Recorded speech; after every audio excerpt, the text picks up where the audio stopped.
Welcome to Listworthy's recap of the 2002 movie Signs. The movie follows former Episcopal priest Graham Hess, who lives on a remote farm with his asthmatic son Morgan, daughter Bo, and brother Merrill, a failed minor league baseball player. One morning, Graham and his brother wake up to the urgent screams of his daughter Bo. They locate her in a cornfield and also find his son Morgan, who explains that they woke up to the sounds of their dogs barking and points at the source of the dogs' agitation: large crop circles that seem to have appeared out of nowhere overnight. After calling the police, it is believed that the crop circles may be the work of local vandals, but the neatness and precision with which the corn stalks are cut leaves room for doubt. While he is having a conversation with the cop who came to check the crop circles, Graham learns that there have been several reports of animals acting strangely and becoming aggressive all over the county, as if they can sense a predator nearby. As he is having this conversation, the Hess family dog Houdini starts to act all strange and aggressive towards Bo and Morgan. Back in the cornfield, Graham's fatherly spidey senses start tingling and he senses that something is wrong. When he rushes back to the house to look for his kids, he finds that his son Morgan has stabbed Houdini the dog to death because it attacked his baby sister Bo. When night falls, Bo wakes up Graham and casually tells him that there is a monster outside her bedroom window and that she is thirsty. When he asks her why she didn't drink the glass by her bedside, she says it tastes old. And as we progress into the movie, we get to see that this is a trend of hers, leaving half-empty glasses of water all around the house and refusing to drink them because she claims the water tastes old, it has dust in it, it has hair in it, or it's contaminated. Anyway, he puts his daughter back to bed, but he gets the shock of his life when he sees a shadowy figure outside her bedroom window on the roof.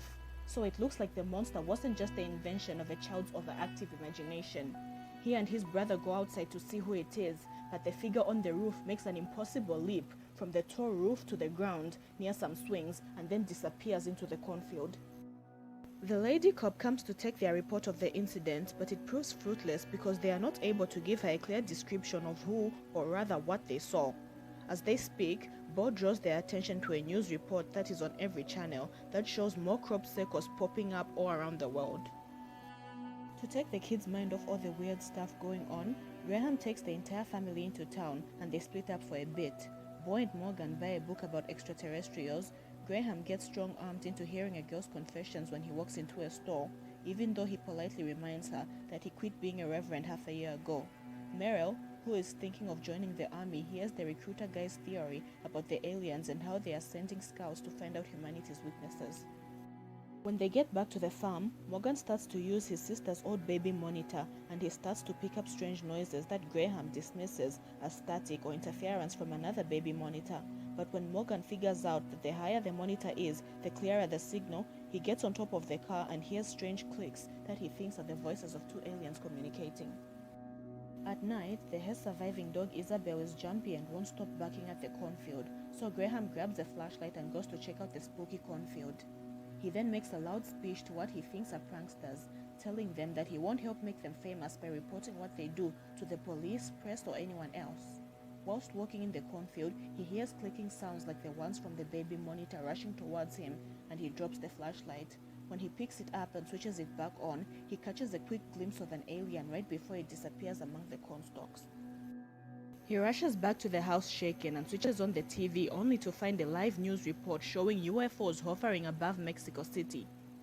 This news is so frightening it has the entire family scared and they stay the whole night glued to the TV. The next morning, Graham finds his kids with aluminium foil wrapped on top of their heads, claiming it's to stop the aliens from reading their minds. He also checks out the book on extraterrestrials that Morgan bought and is silently disturbed when he sees a drawing of a house that looks very similar to his, being invaded by aliens, and figures of a dead man and two kids on the ground. But before he can think more about the creepy book, he gets a phone call from Ray Reddy, the man responsible for his wife Colleen's fatal accident, but Reddy hangs up on Graham without saying anything. Graham goes to Reddy's house to investigate and he finds Reddy sitting in his car with a bleeding wound on his side. Reddy apologizes and expresses remorse for Colleen's death and Graham losing his faith. Reddy tells Graham that all the crop circles popping up around the world are nowhere near water, so he's driving to the lake, believing that the aliens avoid water. Before driving off, Reddy warns Graham that he trapped one of the aliens in his pantry and says to stay away from it.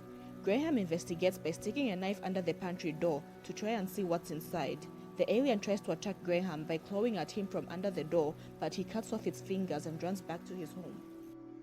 Meryl, who is still glued to the TV, sees footage a man in Brazil recorded of his grandson's birthday party on the news and gets his first real glimpse of the alien.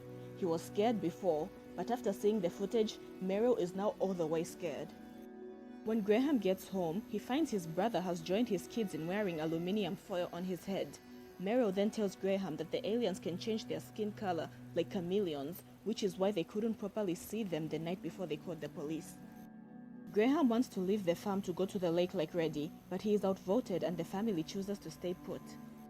As news reports show that more alien ships have started to appear over more cities around the world, it is established that the aliens are using the crop circles as landmarks.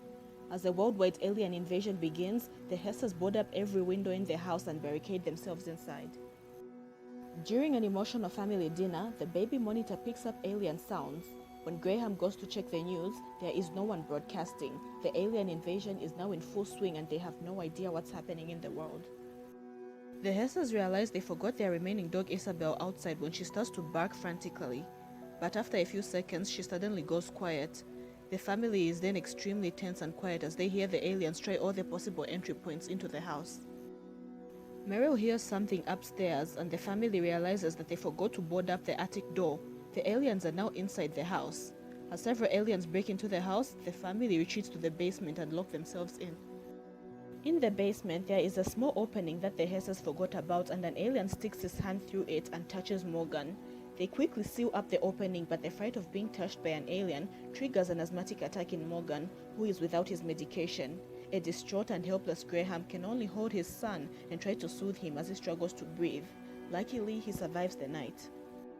The family emerges the next morning after radio reports say the aliens have abruptly abandoned Earth, stranding some aliens. When Graham goes to fetch the TV so they can see what's happening on the news, he, Meryl, and Bo find an alien holding an unconscious Morgan. It's the alien from Reddy's house, which Graham recognizes because it is missing some fingers from when he chopped them off. Now it looks like it's back for revenge. The alien sprays Morgan with a toxic gas, then Meryl quickly springs into action. He grabs his prized baseball bat off the wall and starts to swing at the alien with all his might.